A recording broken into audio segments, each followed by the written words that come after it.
दिन रात बराबर की ड्यूटी उसी पर हो, कितने सुखी होंगे। कोई बात नहीं, मान लो किसी तरह जड़ी उड़ी बांध के बैठे होंगे। पत्नी उनकी है, क्या नाम है, लक्ष्मी जी, सब जानते हैं। लक्ष्मी जी हैं कैसी, चंचला, पता नहीं कहाँ कहाँ घूमती रहती है। बताओ कैस क्या बीतता होगा भगवान पर। एक बार एक भगत जी जा रहे थे, दो थे आपस में, भगवान की प्रतिमा देखे, बोले अरे राम राम, भगवान तो पत्थर के हो गए। मूर्ति देखे बोले भगवान पत्थर के हो गए। दूसरे ने कहा कैसे हो, जानते हो? बोले नहीं जानते। बोले देखो यार, जिसकी दो पत्नी हो ना, अपने आप पत्थर का हो जाता है। एक पत्नी लक्ष्मी, एक सरस्वती, श्री देवी, नीला देवी है ना, बोले पत्थर का हो जाता है। लेकिन दोनों पत्नियां विचित्र हैं। एक शुरू हो जाती है तो स्पीकर डाउन ही नहीं होता, सरस्वती, और एक लक्ष्मी आज यहाँ कर वहाँ पर तो पता नहीं कहाँ। और एक बेटा है कुल मिला के कामदेव, सारे संसार में कोहराम मचा दिया है। तो बताओ इतना दुख झेलने के बाद भगवान पत्थर के नहीं होंगे तो फूल के बनेंगे।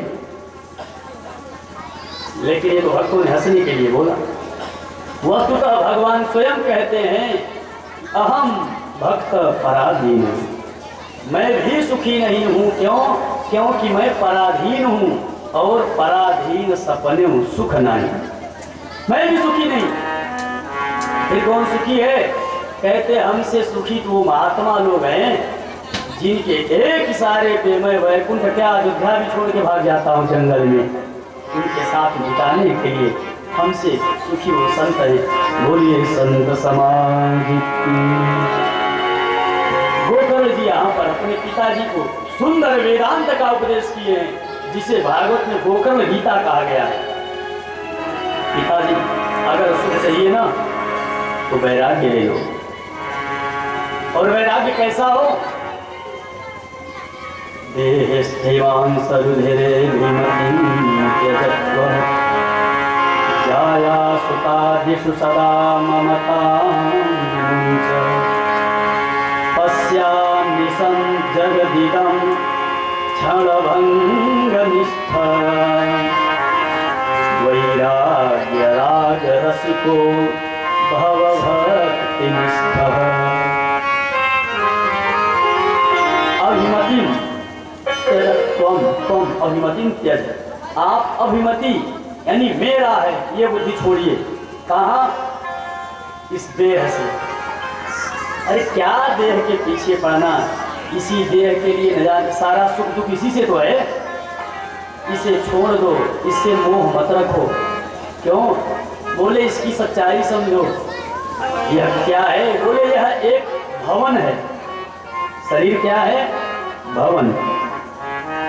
काया कुटी है निराली जमाने भर से, काया कुटी है निराली जमाने भर से, काया कुटी है निराली जमाने भर से, काया कुटी है निराली जमाने भर से, दस दरवाजों वाली जमाने भर से, दस दरवाजे वाली जमाने भर से, आठ तरफ है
कहते हैं भवन बनाने के लिए क्या करना पड़ता है? बोले सबसे पहले बांस लगते हैं। पहले के भवन में बांस ही लगते थे, आज के भवन में सरिया मान लीजिए। भवन बनाने के लिए हम सरिया का प्रयोग करते हैं और विधाता इस भवन को बनाने के लिए भी सरिया का प्रयोग किए हैं। वो सरिया क्या है? अस्थि स्तंभम है। ये अस्थि जो है हमारा हड्डियां हैं, ये क्या है? स्तंभ हैं, सरिया। लेकिन सरिया चाहे जितना लगा दो वो लटक जाती है। तो क्या करते हैं? थोड़ी थोड़ी दूर पर पतले पतले तारों से बांध देते हैं, जैसे बढ़िया मॉडल तैयार है। तो विधाता भी इस शरीर रूपी भवन में हड्डी रूपी सरिया में नस रूपी तार लगा के बांध दिए, जिससे कि एकदम सही जगह पे रहे। और थोड़ा सा भी नस इधर उधर हो जाए तो मिस्त्री को बुलाना पड़ता है, डॉक्टर को दिखाना पड़ता है, आप एक हथौड़ी फिर चलाओ। तो ऐसे ही अब सरिया बन के तैयार। हम क्या किए इस भवन में? सरिया के बाद बालू, सीमेंट, गिट्टी इत्यादि का गारा बना के डाल दिया। विधाता ने भी यही किया। मांस सोनित लेपितम, मज्जा न जाने मांस क्या क्या मिलाए और सब घोल डाल दिए, भवन तैयार। इसमें पलस्तर मार दिए और इसमें भी चरमा और उद्धम चमड़े का पलस्तर हो गया, फिर पेंटिंग मार के छोड़ दी, राधे राधे हो गया, पूरा भवन तैयार। लेकिन ये भवन पलस्तर से चाहे जितना सुंदर लगे, अगर एक ईंट निकल जाए तो बालू झड़ते हैं अंदर से। ऐसे ही शरीर रूपी भवन से अगर कुछ भी इधर उधर हो जाए तो मक्खियां भिनभिनाती हैं उस पर। यह सच्चाई है इस तन का। एक संत जी तो कहते हैं कुछ लोग ऐसे भी हैं संसार में जिनका 24 घंटे में 4 घंटे तो शीशे के सामने ही निकल जाता है। और कुछ लोग तो बाजार में जा रहे हो और कोई कार वार खड़ी मिल जाए तो वहां भी शीशा में सेट करने लगते हैं, आदत की बात है। तो कहते हैं ऐसे लोगों के उस संत जी कहते हैं, आगे दर्पण राखी के बहुर सजोए मांग, जो न होती चामड़ी जिंदा खाते कादो। विधाता की कृपा है, चमड़ा लगाने टोमे खा गए होते कब के।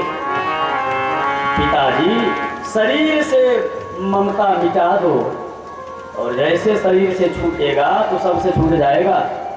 और संसार को कैसे देखना है? पश्या निशम जगदिदम, इदम जगत, ये जो संसार है ना, इसे निशा रात्रि की तरह देखिए। रात्रि का अर्थ क्या है? स्वप्न की तरह। स्वप्न कभी सत्य नहीं होता।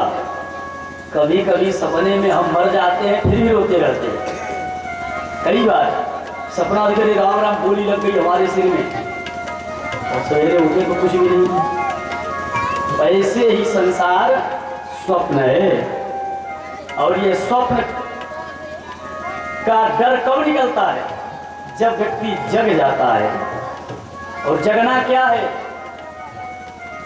राम राम शिव सुमिरन लागे, राम राम शिव सुमिरन लागे, राम राम शिव सुमिरन लागे, राम राम शिव सुमिरन लागे, जाना सती जगत जागे,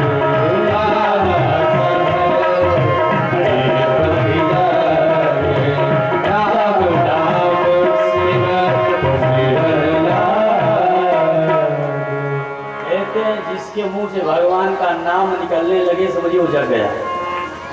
और बाकी फिर पता नहीं क्या कर रहा भगवान जाने। इसलिए पिताजी संन्यास लीजिए, वैराग्य राग रस को, दुनिया का राग छोड़ दो, वैराग्य राग के रसिक बन जाओ, भक्तनिष्ठ हो जाइए। और हाँ ध्यान रहे, सन्यासी के लिए एक सबसे बड़ा नियम बता रहे हैं। धर्मं भजस सततं त्यज लोकधर्मान् सेवस्व साधु पुरुषान् जहि कामतृषणाम् अन्यस्य दोषगुणचिन्तनमाशु मुक्त्वा सेवा कथा रसमहो नितरां पिबत्वम्। धर्म का भजन करो, धर्मं भज। त्यज लोक धर्म, लौकिक धर्म को छोड़िए। अब बताइए, धर्म लौकिक धर्म अलग है, परम धर्म अलग है। कहते हैं हाँ, सारा प्रकरण तो भगवान के भक्तों पर ही करता है। जैसे सती के वियोग के बाद महादेव जी वैरागी बन गए और सब आकर के बोलते बाबा विवाह कर लो, तो जदप उचित असनाही महादेव जी सीधे मना कर दिए कि वैरागी को विवाह नहीं करना चाहिए, साधु को विवाह नहीं करना चाहिए। इतने में राम जी आ गए, जाए विवाह शैलजन यह कोई मांगे देव, जाओ विवाह कर लो। अब तो महादेव जी चक्कर में पड़ गए, उन्हें कहना पड़ा सिर धरि आयसु करिय तुम